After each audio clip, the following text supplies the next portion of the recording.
첫 번째 이 신혼관 했는데 공납보 나오잖아요. 그러면 되게 실망하면서 진짜 선생님 때문인 것 같아요. 이 병원은 저랑 안 맞는 것 같아요. 그래서 다른 병원 가는 경우도 있잖아요. 저희들이 자체적으로 이게 테크니컬하게 그런 진성 공납보를 피하기 위한 우리의 보이지 않는 수고로움이 오늘 알려졌으면 좋겠다라는 생각도 좀 들기도 하네요.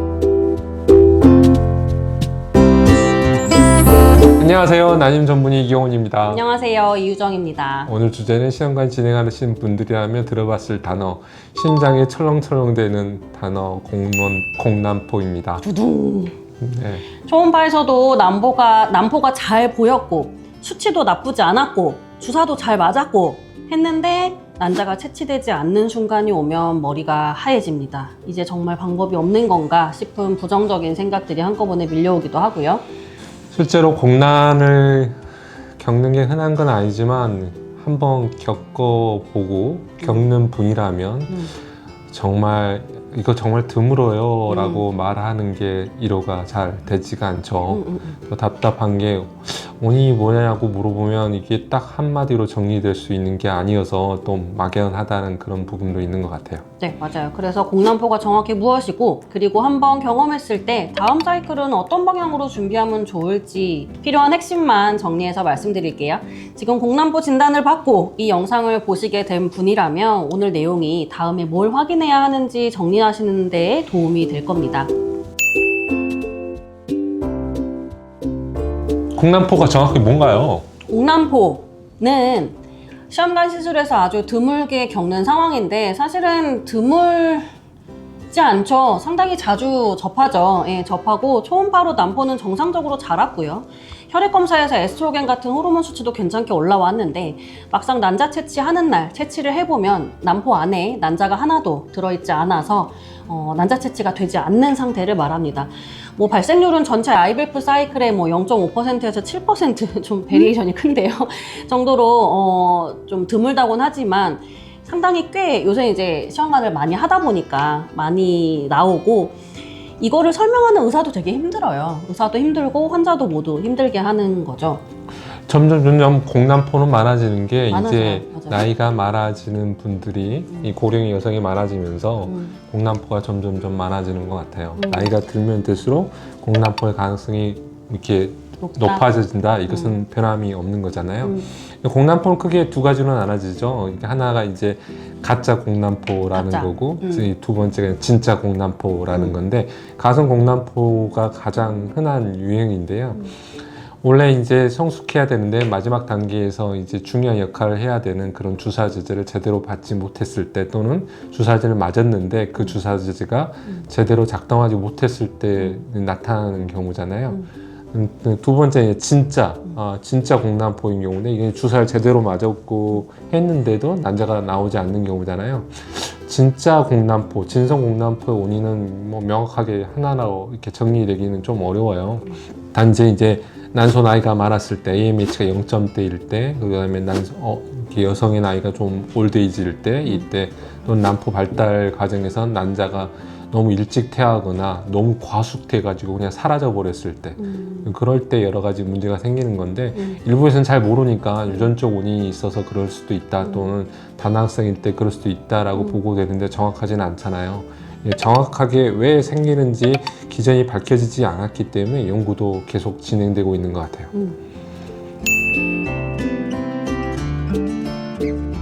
한번 공남포가 나오면 다음에도 똑같은 거 아닐까 걱정이 되실 텐데요. 한번 공남포가 나왔다고 해서 다음 사이클에 무조건 반복되는 거는 아닙니다. 하지만 어떤 유형이었는지에 따라 또 재발 가능성도 달라지기도 해요. 맞아요. 이게 가짜 공남포일 때는 좀 안심할 수 있죠. 왜냐하면 우리가 이제 가짜 공남포라는 경우에는 이렇게 투여되는 이렇게 트리거링 주사, 그 주사제를 바꾸거나 그 주사제를 맞고 또 확인해 보는 결과도 있고 그 주사의 용량을 또 올리는 경우도 있기 때문에 가성 공남포는 조금 안심할 여지가 있는데 적정하게 맞았는데도 진짜로 이제 공남포가 있는 경우는 정말 조심해야 될 것 같아요. 네, 전체 공남포의 재발률은 연구에 따라 다르기는 하지만 작게는 15%, 크게는 36% 정도로 보고됩니다. 그러니까 이것은 뭐냐면 10명 중에 한 3명 정도는 이번에 공남포다 그러면 다음에도 또 공남포가 나올 수 있다는 거죠. 그래서 사실 뭐 어떻게 보면 또 되게 높은 특히 이제 남포가 뭐 1개, 2개인 경우에 이번에 공남포 나왔어요 하면 다음에도 또 공남포가 나올 가능성이 좀 있는 것 같아요. 맞아요. 공남포의 상당수는 가성의 경우가 꽤 있죠. 있고, 네. 꽤 있어요. 이제 네. 병원 시스템에 따라서도 또 있는 경우도 있고, 이 경우는 다음 사이클에서 트리거 이제 주사 시간, 그리고 용량, 그리고 약의 종류, 뭐 이런 거, 그리고 흡수 문제를 이제 점검해서 좀 보완을 하면 돼요. 바꾸거나 하면은 재발 가능성이 낮습니다. 반대로 이제 진성 공남포는 재발 위험이 상대적으로 더 높죠. 특히 나이, 아까 말씀하셨듯이 나이, 그리고 AMH가 낮을수록 더 자주 발생을 할 수가 있는 거죠. 네, 그래서 공남포를 겪었을 때 이 가성인지 진성인지 확인해 보는 게 다음 전략을 결정하는 중요한 포인트가 될 것 같아요. 네. 가성 공남포는 구체적으로 어떤 상황에서 의심을 할 수 있을까요? 이렇게 저희가 난자 채취하기 그 이틀 전에 주사를 맞잖아요. 네. 그건 이제 난자 성숙 주사라고 하는데 트리거 주사라고 하잖아요. 이 트리거 주사가 계획대로 작용하지 못했을 때잖아요. 그러니까 트리거 주사를 아예 못 맞았을 때, 트리거 주사가 앞뒤로 어긋났을 때, 용량이 부족했을 때, 뭐 주사가 약간 변성이 됐을 때, 흡수가 잘 안 되는 경우 이런 경우들이 가성으로 갈 가능성이 있어요. 근데 이거를 그러면은 실제로 내가 가성 공남포였는지 알 수 있는 방법은 어떻게 실제적으로는 이제 가성이다라는 건 주사를 제대로 줬느냐 그걸 확인해 보는 방법인데 채취 당일날이나 그 트리거 주사한 그 다음날 이렇게 베타 HCG 수치를 확인하는 방법인데 그 수치가 약간 낮다라고 하면 주사가 제대로 효과가 안 냈을 거다라고 생각하고 그 다음에 어떤 방법을 이렇게 취할 수는 있죠. 이때 재트리거링을 하는 경우도 있긴 하는데 생각보다 좀 어려워요. 이게 어렵죠. 이 실험가이라는 게 보조를 받고 국가의 보조를 받고 있잖아요. 그래서 이 국가의 행정 시스템에서 좀 걸리는 게 있는 것 같아요. 맞아요. 채취 자체를 2번을 하기가 좀 어렵죠. 그렇죠. 그러니까 이틀에 걸쳐서 2번의 난자 채취를 하는 경우가 어렵기 때문에 뭐 미국 같은 경우는 이렇게 가성이다 그리고 베타 HCG가 낮다라고 하면 그날 주사를 다시 맞고 그 다음 날, 그 다다음 날 다시 난자 채취를 하는 전략을 고려하기도 하죠. 하죠. 근데 아예 그냥 이 사이클 종료하고 다음 사이클로 넘어갈 때 이번 주기에서 공남포가 나왔고 트리거링 약제가 이거다라고 하면 이렇게 트리거링 방법을 좀 바꾸는 경우가 있죠.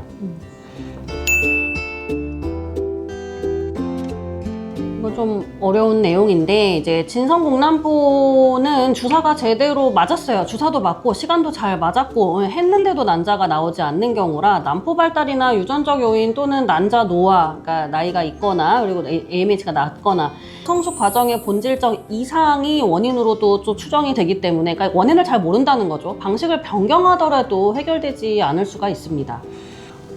그래서 저희 병원에서는 이렇게 진성 공남포의 수를 줄이기 위해서 플러싱이라는 방법을 쓰잖아요. 플러싱 하죠. 네, 이게 무슨 말이냐면 이게 공남포라는 게 우리가 남포가 있잖아요. 그 남포를 이렇게 바늘로 꽂아서 흡입을 하는데 딱 흡입을 했을 때 남포액 내에 난자가 없으면은 그냥 종결을 시키잖아요. 그러면은 이때는 이렇게 트리거링 주사가 잘 맞았는데도 난자가 안 나왔으니까 진성 공남포로 진단을 내리지만 실질적으로 남포액이 이게 난자가 있는 게 아니라 남포 벽에 박혀 난자가 있을 가능성이 있어요. 그러니까 기술적인 흡입 방법의 오류 또는 기술적인 흡입 방법의 부적절함 때문에 이렇게 난자가 있음에도 불구하고 진성 공남포로 진단 내리는 경우가 있어요.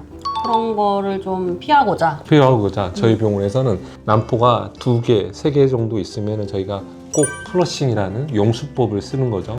진성 공남포의 비율을 최대한 낮추려고 노력을 하는 거죠. 그렇게 해서 공남포 비율이 좀 많이 낮춰지잖아요. 다른 플러스가. 병원에 비해서 우리가 이게 다른 병원은 그게 이게 기술적인 시간적인 부분도 있고 그걸 또 안 하는 병원은 또 안 하는 경향이 있잖아요. 저희가 좀 시간을 들여서 그리고 또 그 플러싱하는 용액도 되게 좀 비싼 용액을 쓰고 있잖아요. 일반적인 배양액이 아니라 그래서 저희는 이렇게 아무튼 이렇게 나이가 든 여성들도 많이 오시기도 하고 난포가 한두 개만 자라는 경우가 있기 때문에 저희들이 자체적으로 이게 테크니컬하게 그런 진성 공난포를 피하기 위한 우리의 뭐 보이지 않는 그런 수고로움이 오늘 알려졌으면 좋겠다라는 생각도 좀 들기도 하네요. 일단 난포가 적으면 저희는 그냥 일단은 플러싱을 하는 것 같아요. 물론 난자가 나오면 플러싱을 할 필요는 없죠. 이렇게 한두 개 나와서 이렇게 흡입을 했는데 없다 그러면 정말 그분에게 너무 이렇게 미안한 마음이니까 우리가 조금이라도 더 수고로움을 해서 진성 공난포를 피하는 경우가 있다면 그분에게도 좋고 우리도 좀 더 덜 미안할 수도 있으니까 네. 그런 부분이 있는 것 같아요. 맞아요. 일단은 이제 플러싱을 통해서 공난포의 비율을 좀 낮추려고 먼저 노력을 하고요. 그리고 또 테크니컬하게는 또 여러 가지 접근을 또 시도를 해봅니다. 일단은 아까 이제 성숙 주사 잠깐 말씀하셨는데 그런 종류도 좀 바꿔보고요. 주사제도 바꿔보고 주사를 맞는 파이밍도 바꿔볼 수가 있을 것 같고 그리고 생리 시작하는 순간부터 난포를 키우는 주사 제제 자체를 그냥 바꿔보기도 해요. 그죠? 전체적인 프로토콜도 좀 바꿔볼 수 있고요. 네. 왜냐면 사람마다 또 맞는 약이 또 다른 것 같아요. 이건 이제 저희가 이제 저의 이게 어떤 팁인데 제가 생각해 보니까 공난포로 가는 여성분들의 대부분의 경향이 테스토스테론이나 DHA가 좀 낮은 경향이 있어요. 그래서 이런 뭐 페마라나 브레트라 같은 네트로졸이 난소 내의 안드로겐을 좀 올려주는 그런 경향이 있어요. 그래서 만약에 저희 병원에 오시지 않는 분들이라면 뭐 주치 선생님들한테 저 이번 주기에 한번 네트로졸 한번 쓰게 해주세요라고 하는 것도 도움이 될 것 같긴 해요. 이런 질문이 나오는 마음이 충분히 이해가 되고 굉장히 많이들 물어보세요. 이게 그리고 또 고차수로 가시면은 공부들을 되게 많이 하고 오시잖아요. 그렇죠. 그러면은 가끔 이제 본인들이 어떤 주기, 어떤 자극을 하고 싶다고 이렇게 말씀을 하시는 경우가 되게 많아요. 그래서 꼭 이제 고차수거나 꼭 공난포나 이렇게 나와줬던 분들이 자연주기 저작을 꼭 말씀을 한 번씩은 하시는데요. 사실은 공난포가 강한 자극 때문에라고 단정할 수는 없잖아요. 그렇죠. 그러니까 이게 원인이 그거라면은 그렇게 해결이 된다고 하겠지만은 그거 자체가 본질적인 원인이 아니기 때문에 저자극이나 그 자연주기를 한다고 해서 공난포가 안 나온다고 확실하게 말씀드리긴 좀 어려운 것 같아요. 케이스 바이 케이스인 것 같아요. 물론 그렇긴 하죠. 네, 자연주기나 저자극 같은 경우에 난포수가 적기 때문에 오히려 더 공난포로 갈 가능성이 변수가 너무 커요. 난포수가 적은 만큼 채취 실패로 이뤄질 가능성이 높다는 것도 감안하면서 자연주기와 저자극을 선택해 볼 수는 있겠지만 맞아요. 처음부터 나 그렇게 하지 않을래요 라고 하는 건 조금 이제 비추인 것 같아요. 네. 근데 여러 번 실패하고 여러 번 공난포가 나왔다 그러면 전 개인적으로 한번 해보라고 그래요. 그러니까 맞아요. 저의 느낌이 뭐냐면 이게 저자극은 좀 피하고 자연주기를 한번 해볼 만한 게 단기요법을 할 때 기량제를 쓰잖아요. 기량제 쓰면 LH 호르몬이 확 떨어지잖아요. 이 LH 호르몬이 떨어지면서 공난포로 갈 가능성이 좀 있을 수도 있어요. 그래서 기량제를 좀 짧게 쓰거나 아니면 조금 일찍 난자 채취를 하거나 아니면 자연주기로 가거나 하는 것들이 고령의 여성의 난포 한두 개 있는 경우에 한번 시도해 볼 수도 있겠다라는 생각은 해요. 근데 그런 경우는 이제 정말 여러 번 실패해가지고 공난포 여러 번 나오신 분들이 우리랑 이제 라포가 잘 형성이 돼서 우리가 좀 믿어줄 수 있죠? 라고 말할 때 할 수가 있는 거지. 처음부터 너무 자연주기 뭐 저자극 이렇게 하긴 좀 어렵죠. 맞아요. 처음부터 그거를 했다가 오히려 취소되거나 네, 너 때문에 잘못된 거야 하면서 다른 병원 가는 경우도 있어요. 너가 잘못해서 이런 게 아니야 하면서 예를 들어 첫 번째 이 신혼관 했는데 공난포 나오잖아요. 그러면 되게 실망하면서 진짜 선생님 때문인 것 같아. 이 병원은 저랑 안 맞는 것 같아요. 그래서 다른 병원 가는 경우도 있잖아요. 그런 경우인데 서로가 좀 슬퍼지는 거죠. 결국 개인 상황에 맞춘 전략이 필요하고 주치의와 상의가 필요하다고 말씀드리고 싶습니다. 네, 사실은 이 질문이 가장 중요한 것 같아요. 이 공난포를 겪고 나서 다음이 제일 무섭잖아요. 다음에도 혹시나. 맞아요. 난자 채취가 제대로 안 되면 충격이 되게 상당히 커요. 그리고 몸이 나를 배신하는 것 같다 그러고 그 다음부터는 난포를 키울 때마다 물어보세요. 그래서 저 공난포일까요? 이렇게 물어보시는 분들 되게 많으세요. 난포를 크는 그 키우는 중간중간에도. 그렇죠. 그래서 그 감정을 먼저 충분히 인정하는 게 중요한데요. 지금 느끼는 뭐 어떤 슬픔, 분노, 두려움은 아주 자연스러운 반응이고요. 충분히 인정한 뒤에는 이전 사이클을 기반으로 꼼꼼히 데이터 분석을 해서 주치 선생님이 이제 준비를 잘 해주실 테니 다시 준비하자는 마음가짐이 필요할 것 같고, 그 나의 상황을 이해하고 전략적으로 마칠 수 있는 이 주치를 만나서 상의하시면 더 뭐 좋은 결과가 오지 않을까 싶습니다. 공남포가 3번 연속으로 나온 경우는 저는 못 봤던 것 별로 같아요. 없어요. 예, 네. 막상 그러니까 공남포 자체가 나오는 일은 많아도 계속 공남포가 나오지는 않는 것 같아요. 제가 그래서 저한테 난자 채취하고 공남포 해가지고 다른 병원 가신 분들은 다 공남포 아니었을 거예요. 너무 슬픈 얘기다.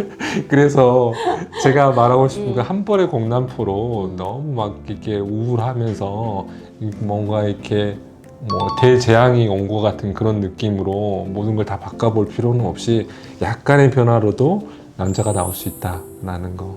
그리고 그런 경우에 경남포가 나오고 그 다음 주에 임신이 성공하는 경우가 많으니까 긍정적인 생각이 중요하죠.